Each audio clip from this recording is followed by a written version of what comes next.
Good morning students. आज मैं Shri Kheteshwar English academy की यूट्यूब क्लास में क्लास 6 के बच्चों का साइंस सब्जेक्ट में स्वागत करती हूँ। देखो बच्चों, कल हमने जो फर्स्ट चैप्टर थे उसके सारे क्वेश्चन आंसर कर लिए हैं, ठीक है। आज हमारा चैप्टर है कंपोनेंट्स ऑफ फूड। कल हमने पढ़ा था सोर्सेज ऑफ फूड, यानी कि जो फूड है उसके क्या क्या सोर्सेज है।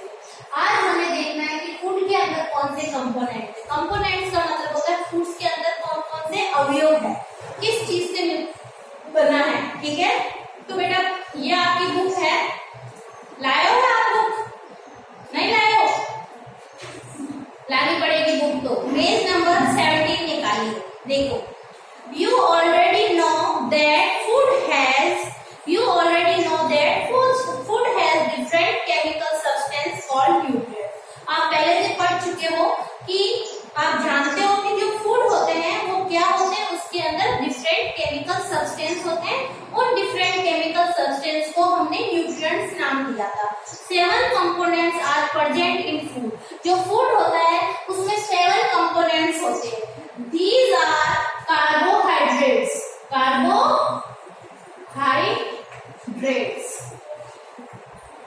नेक्स्ट है प्रोटीन्स, थर्ड है फैट्स, फोर्थ है विटामिन्स, फिफ्थ है मिनरल्स,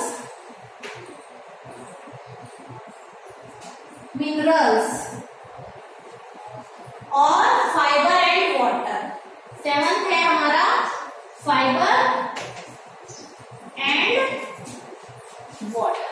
देखो बच्चों, इधर देखिए, अभी हमने बात की थी, हमारे चैप्टर का नाम है कंपोनेंट ऑफ फूड। हमारे फूड में 7 कंपोनेंट्स होते हैं। पहला होता है कार्बोहाइड्रेट, सेकंड होता है प्रोटीन, थर्ड होता है फैट, 4 होता है विटामिन, 5 होता है मिनरल्स, 6 होता है फाइबर, तो मैं इधर लिख देती हूँ, 6 होता है फाइबर और 7 होता है वाटर। देखो, हमारे खाने में वाटर का होना भी बहुत जरूरी है। अगर वाटर नहीं होगा तो हमारे अंदर बहुत सारी डिजीज हो जाएगी, बहुत सारी। अब 1 बाय 1 हम एक एक कंपोनेंट को लेके इसके बारे में स्टडी करेंगे, ठीक है। देखो, न्यूट्रिएंट्स आर एसेंशियल। बेटा बुक में ध्यान दीजिए, nutrients are essential for good health.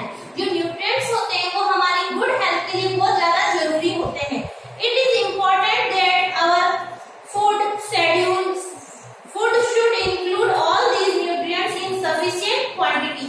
यानी कि जो न्यूट्रिएंट्स होते हैं यही तो सारे न्यूट्रिएंट्स कहलाते हैं। कंपोनेंट्स जो केमिकल सब्सटेंस होते हैं वही तो क्या कहलाते हैं, न्यूट्रिएंट्स कहलाते हैं। और हर एक खाने में न्यूट्रिएंट्स का होना बहुत जरूरी है।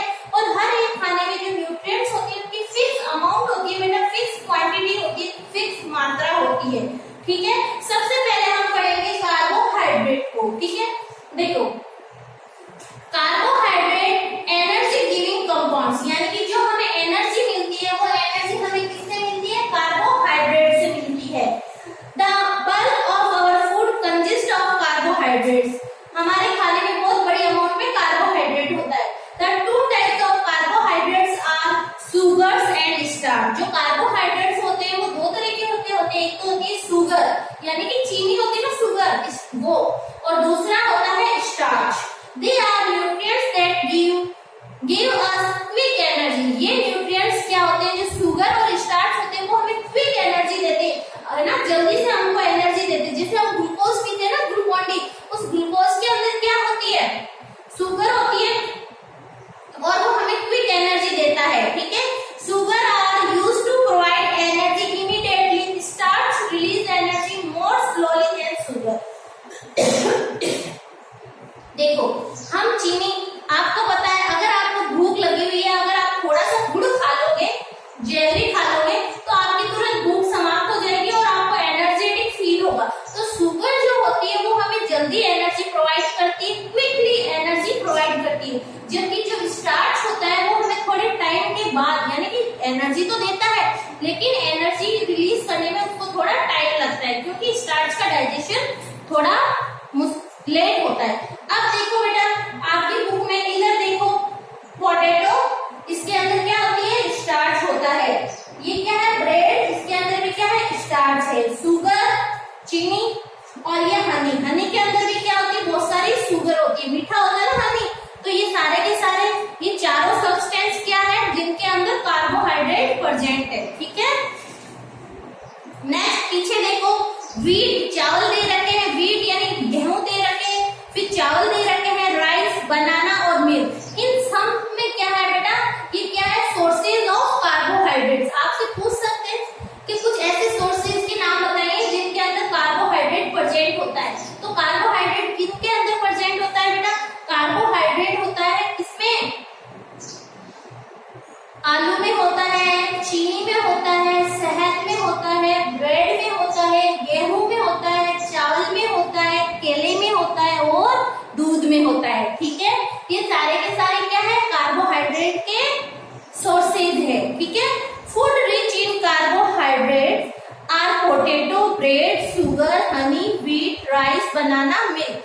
If the carbohydrate consumed are more than what is required by the body, then the excess carbohydrate are normally stored in the body as fats. देखो होता क्या है बेटा, हमारी बॉडी को क्या होता है, एनर्जी के लिए क्या चाहिए, कार्बोहाइड्रेट चाहिए। हम एनर्जी के लिए क्या ले लेते हैं, कार्बोहाइड्रेट लेते हैं। लेकिन कई बार क्या होते हैं, हम एक फिक्स अमाउंट में नहीं लेते और उसको एक्सेस अमाउंट में ले लेते हैं, यानी कि हम ज्यादा मात्रा में क्या कर लेते हैं, कार्बोहाइड्रेट खा लेते हैं। और ज्यादा अमाउंट में कार्बोहाइड्रेट खाने की वजह से जो ये हमारी बॉडी होती है, उस कार्बोहाइड्रेट को फैट के रूप में हमारी बॉडी में स्टोर कर लेती है, जिससे हम मोटे हो जाते हैं, है ना। तो देखो बहुत फैटी है, फैटी का मतलब उसने ज्यादा कार्बोहाइड्रेट को इंटेक किया है और इसकी वजह से वो कार्बोहाइड्रेट उसकी बॉडी में फैट के रूप में जमा हो गया है। अब हम बात करते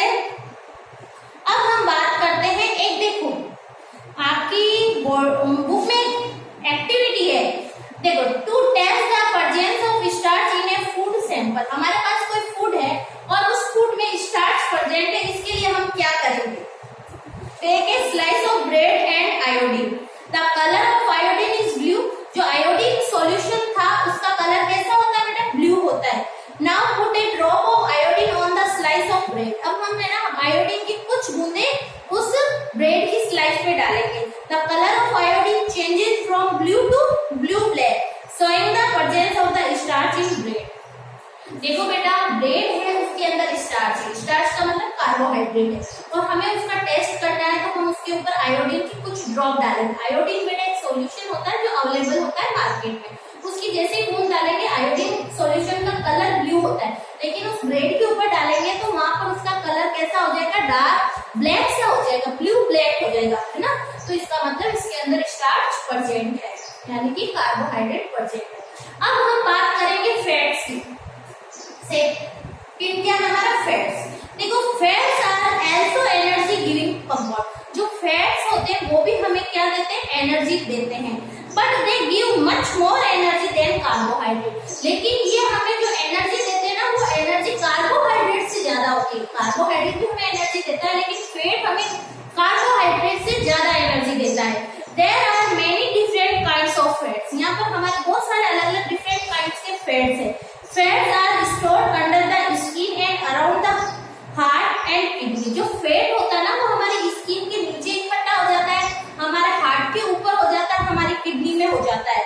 When we have a shortage of energy, our body uses these fats। और जब हमारी बॉडी में एनर्जी की कमी हो जाती है तो ये जो हमारी बॉडी में जमा हुआ जो फैट है उसका यूज हम किस में करते हैं, एनर्जी में करते हैं। देखो आपको पता है कुछ लोग होते हैं जो क्या करते हैं, वर्क करते हैं, तो वर्क करते तो आप देखते हो कि वो पतले हो गए। जैसे किसी ने 9 दिन के नवरात्रा किया और उनके बॉडी का फैट काफी कम हो गया, तो बेटा वो फैट गया था, वो फैट बॉडी को एनर्जी देने के लिए कन्वर्ट हो गया, ठीक है। तो फैट क्या करता है, हमारी बॉडी में स्टोर हो जाता है, और जब जरूरत पड़ती है बॉडी को, बाहर से हम एक्सेस कोई फूड नहीं लेते तो वो फैट धीरे धीरे कन्वर्ट होके हमारी बॉडी को एनर्जी देता है, ठीक है। The fats stored in our body also help to keep us warm. और जब फैट हमारी बॉडी में स्टोर हो जाता है तो ये हमें गर्म रखता है, ठीक है ना। देखो ये कुछ आपके बुक में पिक्चर्स दे रखी है दिखाई दे रही है आपको? इन सब में क्या है? फैट। देखो जो बटर है उसमें क्या है? फैट है।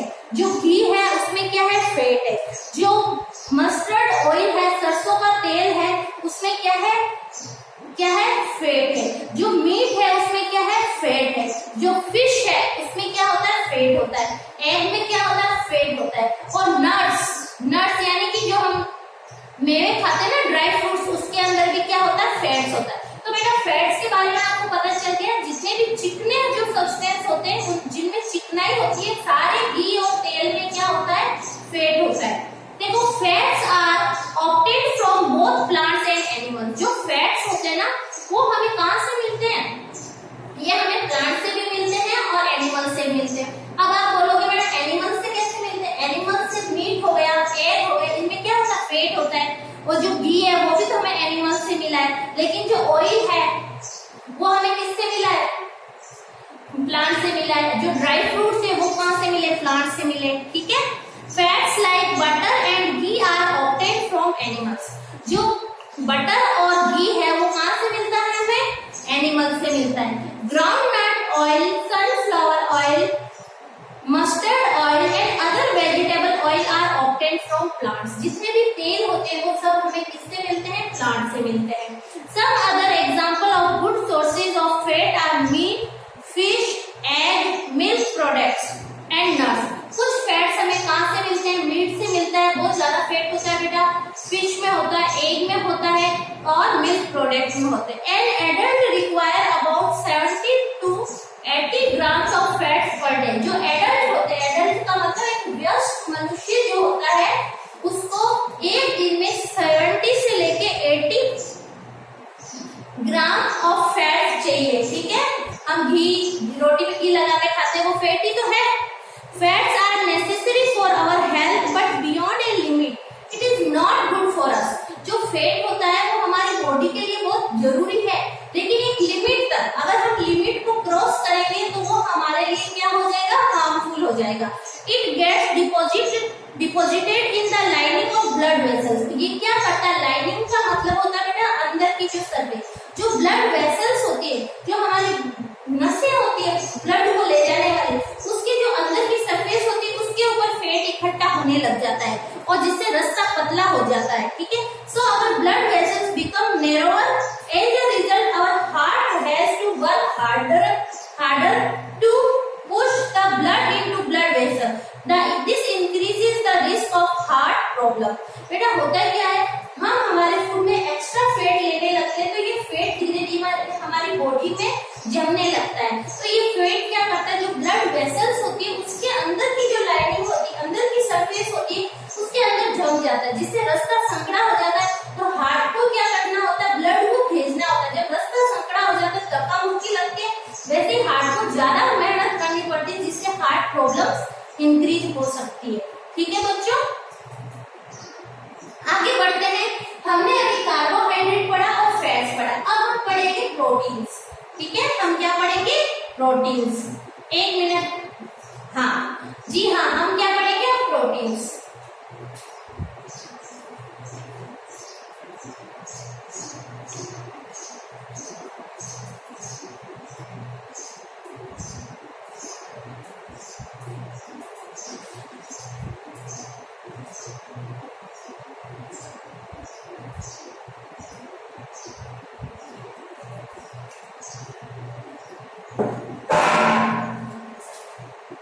इधर देखिए, food rich in proteins are often called body building food. देखो बेटा, हमारी बॉडी में तो सारे कंपोनेंट्स का तो होना जरूरी है, लेकिन जो प्रोटीन्स होते हैं वो सबसे मेन इंपॉर्टेंट होते हैं। ये बॉडी बिल्डिंग यानी कि एक बिल्डिंग को बनाने के लिए जिस तरह हमें चूने, पत्थर, सीमेंट की जरूरत पड़ती है, उसी तरह बॉडी की बिल्डिंग को बनाने के लिए हमें किसकी जरूरत पड़ती है? प्रोटीन की जरूरत पड़ती है। जी हाँ, इधर देखिए, food rich in proteins are often called body building. Proteins are required by the body. हमारी बॉडी को बनाने के लिए बॉडी की किसको जरूरत होती है? प्रोटीन की होती है। Our body is made of billions of cell. जो हमारी बॉडी है, जिस तरह एक मकान है, एक बिल्डिंग है, उसमें ईंटें लगती है, उसी तरह हमारी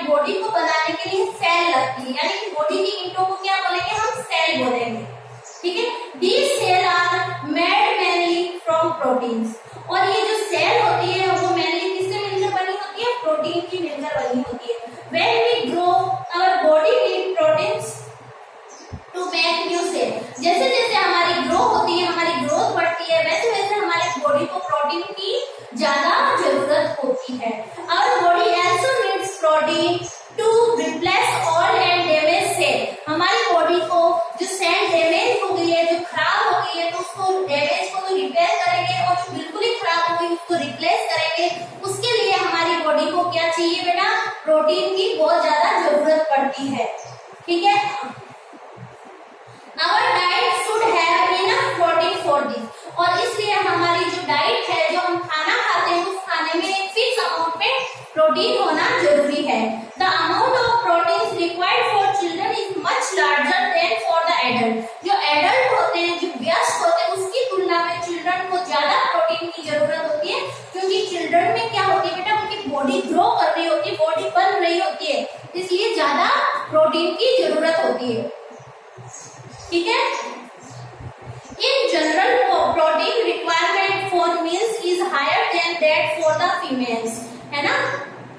यानी कि जो प्रोटीन होता है वो मेल्स की तुलना में, देखो, in general protein required for males is higher than that for females. जो फीमेल्स होती है उसकी तुलना में मेल्स को ज्यादा प्रोटीन की जरूरत होती है। ठीक है, on the basis of availability these are of two kinds, plant proteins और एनिमल प्रोटीन। और इसी के बेसिस पे हमने प्रोटीन को भी दो भागों में बांट दिया, टू टाइप्स में बांट दिया। एक होता है प्लांट प्रोटीन्स और एक होता है एनिमल प्रोटीन। प्लांट प्रोटीन वो होते हैं जो हमें प्लांट से मिलते हैं और एनिमल प्रोटीन वो होते हैं जो हमें एनिमल से मिलते हैं। Pulses and soybeans are plant protein. आपको पता है जितनी भी पल्सेस होती है वो सोयाबीन होती है, उसमें सबसे ज्यादा प्रोटीन होती है। तो ये तो क्या हो गए? प्लांट प्रोटीन हो गए।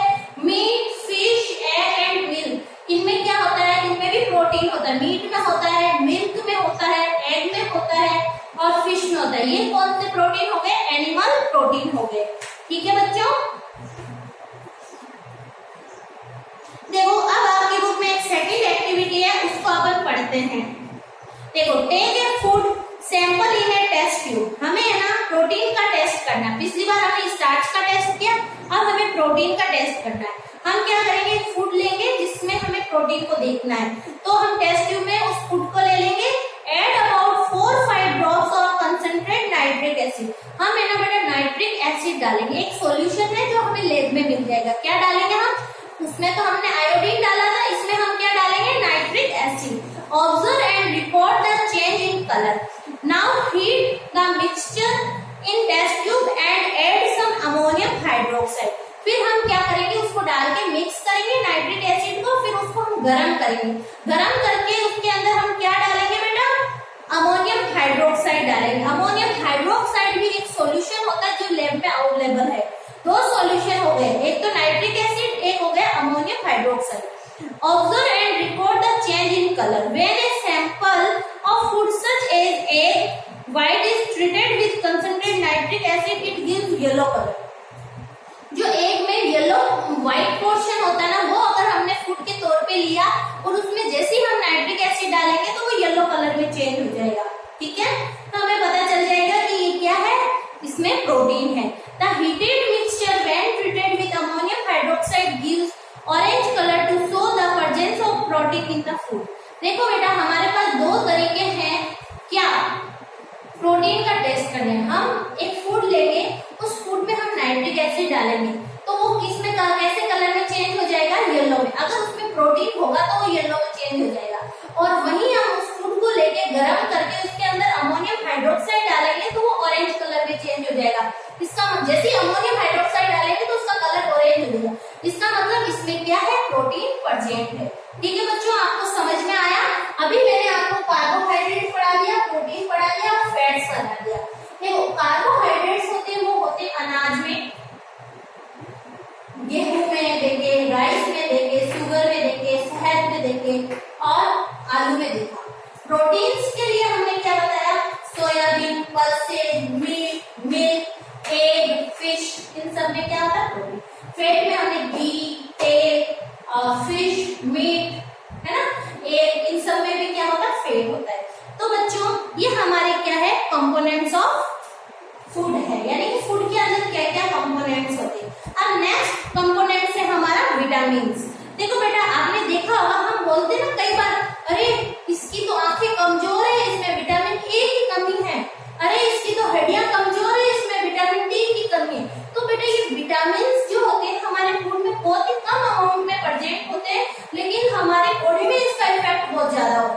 ठीक है। Vitamin are very important food for proper functioning of our body. जो विटामिन होते हैं वो बहुत ही जरूरी है हमारी बॉडी के लिए, ताकि बॉडी हमारा प्रॉपर ढंग से फंक्शन कर सके, ठीक है। These are required in very small quantities in comparison to carbohydrates, fats and protein। यानी कि जो विटामिन होते हैं उनकी अमाउंट जो होती है हमारे फूड में बहुत ज्यादा कम होती है, कंपैरिजन किसके, प्रोटीन, फैट और कार्बोहाइड्रेट की तुलना में बहुत ही कम अमाउंट में हमें विटामिन चाहिए होता है, ठीक है। They are known as protective foods. इस कारण से ये क्या कहलाते हैं, protective foods. If our diet is lacking in any vitamin, we suffer from certain disease called deficiency disease। अगर हमारी डाइट में अगर किसी भी विटामिन की कमी होगी तो हमारी बॉडी में कुछ डिजीज हो जाएगी, और वो डिजीज क्या कहलाएगी, डेफिशिएंसी डिजीज कहलाएगी। क्या कहलाएगी, deficiency disease. There are about 20 known vitamins। हम अभी तक 20 तरह के विटामिन की डिस्कवरी हो चुकी है। Vitamin B and C are soluble in water. Vitamin B और सी क्या होते हैं, सॉल्युबल इन वाटर। अभी हम बेटा देखो, ये आपकी बुक में पीछे दे रखा है विटामिन के बारे में, तो हम क्या करें, अभी पढ़े या बाद में पढ़े, बाद में ही पढ़ेंगे, है ना। अभी तो हम इतना ही पढ़ेंगे, जो विटामिन होते हैं वो ये कंपोनेंट्स होते हैं हमारे किसके, हमारी बॉडी में जो विटामिन होते हैं हमारे फूड में बहुत ही कम अमाउंट में चाहिए होते हैं, और इनकी कमी से हमारी बॉडी में बहुत सारी डिजीज हो जाती है, और उन डिजीज को हम बोलेंगे डेफिशिएंसी डिजीज।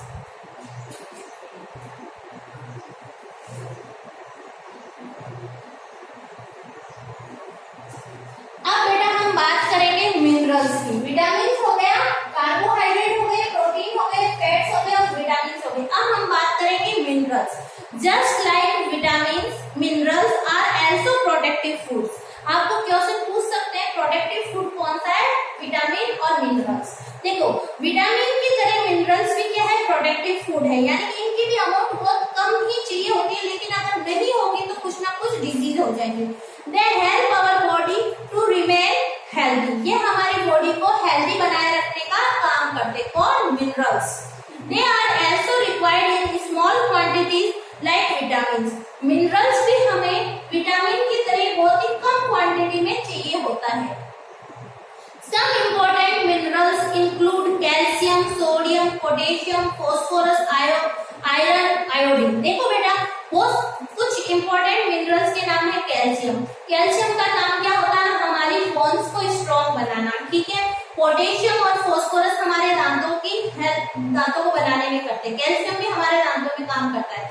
सोडियम और पोटेशियम हमारे ब्लड में होते हैं बेटा, ब्लड आप बड़ी क्लासेस में आओगे ना तो पता चलेगा।